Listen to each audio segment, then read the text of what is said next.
नमस्ते प्रणाम। स्वागत बार हुआ सबके पीकेपी भोजपुरी यूट्यूब चैनल में।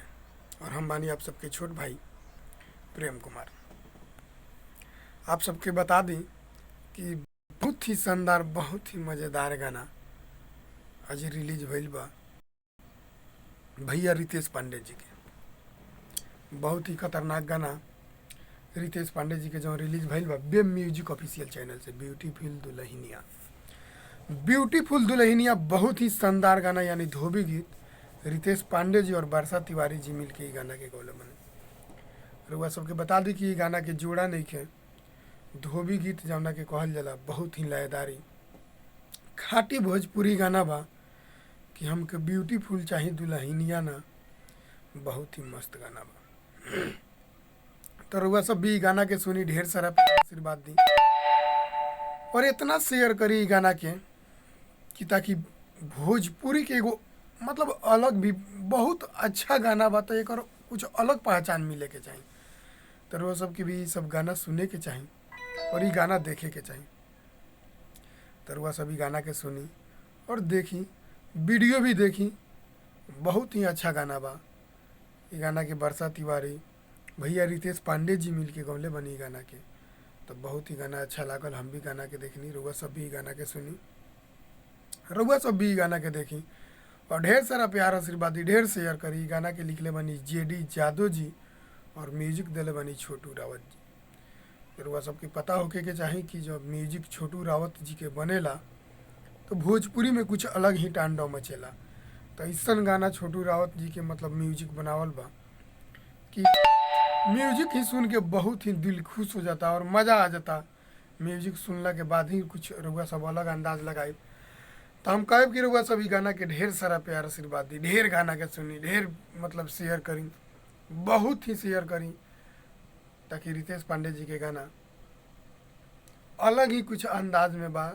यहाँ के जब धोबी गीत गावे नहीं तो कुछ अलग। तो रुआ सब उतने ढेर सारा प्यार आशीर्वाद दी, उतने इतना भी लोग अगर गाना के नहीं के सुन ले तो सबसे पहले रुआ सब जान जाए कि बेब म्यूजिक ऑफिशियल चैनल पे एकरा के रिलीज कर गई बा। बेब म्यूजिक चैनल पे ब्यूटीफुल चाही दुल्हनिया, ब्यूटीफुल दुल्हनिया वीडियो के रिलीज कल बा। जौन वीडियो देखे में रुआ सब 9 मिनट कुछ सेकेंड के वीडियो बा, जौन देख के मज़ा आ जाता। तो रुआ सब भी गाना के सुनी, ढेर सारा प्यार आशीर्वाद दी, बहुत ही मतलब शेयर करी गाना के। एगो रुआ सबसे नहीं हो रहा बा कि जे भी रितेश पांडे जी के फैंस बा सब लोग ही के गाना के सुनो, शेयर करो, ताकि जे नहीं के सुन ले ओकरा पास पहुँच सकेगा।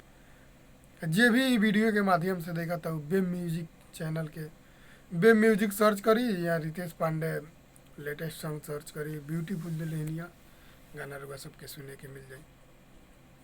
रुआ सब देखी, सुनी, प्यार दी।